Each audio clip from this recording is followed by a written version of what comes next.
pew, pew. What is up, everyone? Aoki here.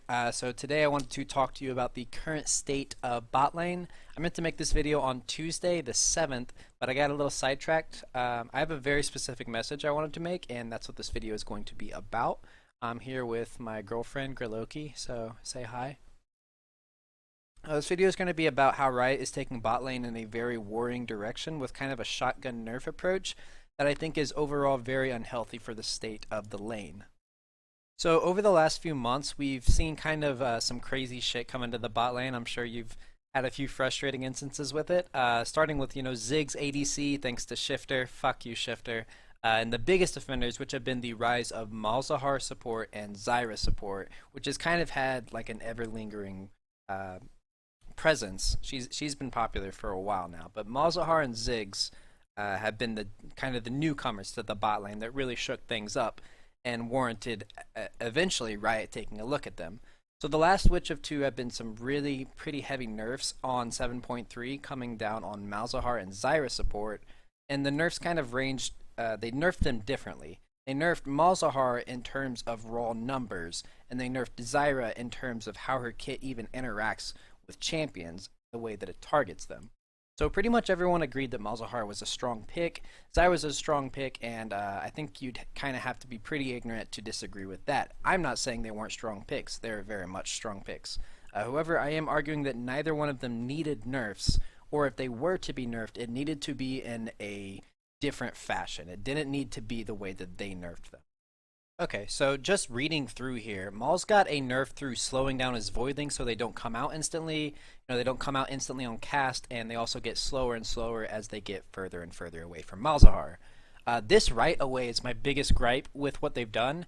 They've taken some of the most interesting interactions that come out of from Malzahar, who is notorious for being known as like a press R and one lucky person doesn't get to play League of Legends today champion.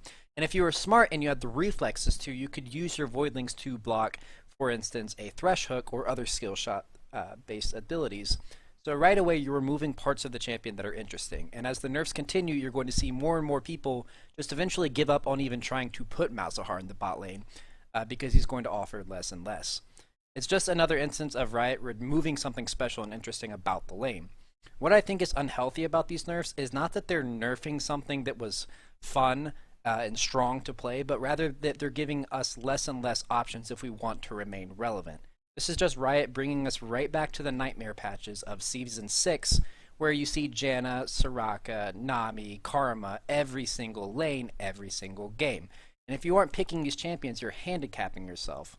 It's not healthy for the game, and it's not healthy for the players, because trust me, I've played support all throughout that season, and if you didn't pick Janna or Soraka, your ADC is instantly tilted because they know that you're stepping into lane at a distinct disadvantage at all points in the game. It's just not healthy for the lane. Excuse me. So moving on to Zyra, her nerfs come in the form of interactivity and kind of how her kit works itself. So this one is a little more understandable as it was less a straight nerf and more of kind of a restructuring of how oppressive her plants can be against melee champions. Even the notes say it, I believe. Yep. Right here. The margin for error was so high that it was pretty impossible for melee champions like Braum and Leona to find any circumstance in which going in worked out in their favor. So they removed a rule that told Thorns and Vinelasher to always target champions instead of the closest enemy unit. So this patch kind of lent some readability and predictability to Zyra's kit, which is good in some terms. If she puts a plant down and there's a minion there, it's going to lash at that instead of the champion. So just kind of a restructuring of readability. So basically you have to hit the champions with the ability itself for the plants to target a champion. This one makes sense, but again, why are we nerfing one or two of the only support champions that have kill potential in lane? Basically what we're going to see for this next patch is you take one of two routes. You play by what Riot is obviously trying to enforce, and that is the support does supporty things like peel and heal and shield and know your place. Or you go route 2 and you want to bring some kill potential in lane, and so you lock in Brand, I guess. Brand, that's it. That's the only one that I can think of that hasn't been hit by the nerf bat yet. So I just don't understand why Riot, that claim they encourage all kinds of Playstyles and builds and viability are constantly pigeonholing an entire role into one neat little classification. And it's not like Malzahar was this unstoppable force of, pure kill potential on lane that steamrolled any lane that he was put into. It had very clear counterplay.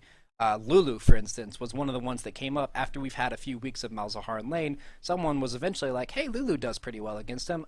With Pix enabled auto attacks, you kill his Voidlings in one hit, and you outpoke him with Q. Very clear counterplay. And it's not like we can say, oh, well, Malzahar support's win rates were too high, because if we took a look at his win rates, he was at 51.25% at his peak and 7.2. So what could we have done differently here? Instead of Riot just looking at Reddit and seeing people complaining, oh, people don't like Malzahar, let's nerf him. What could they have done alternatively is buff his counters or create counters to him. And I know some of you guys that are watching that are going to think I'm biased because I play her, but Leona would have filled this niche perfectly. Give her a slight buff on her W, up the resistances, and all of a sudden it isn't a suicide mission for Leona to go in on Malzahar's support. Malzahar can stay unnerfed. Leona may be seeing a little more play. Give us more options so that it's a healthy rock, paper, scissors situation, which is what they should strive for. Every pick should be strong against something and weak against something else. That's what they should strive for, in my opinion. I feel like they were on the right path when they gave Lulu some minor buffs, and all of a sudden, she's seen in solo queue, and whoa, she shits on Malzahar. So what do you guys think? Let me know in the comments what you think should have happened with Malzahar and Zyra. Were the nerfs justified? Is this style of, oh, it's strong, so let's just fucking nerf it? Is that mentality healthy for the game?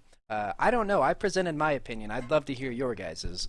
Thanks for watching, and here in a second you're going to see a big list of names scroll up the screen. Those are my Patreon subs, which I love and appreciate so much.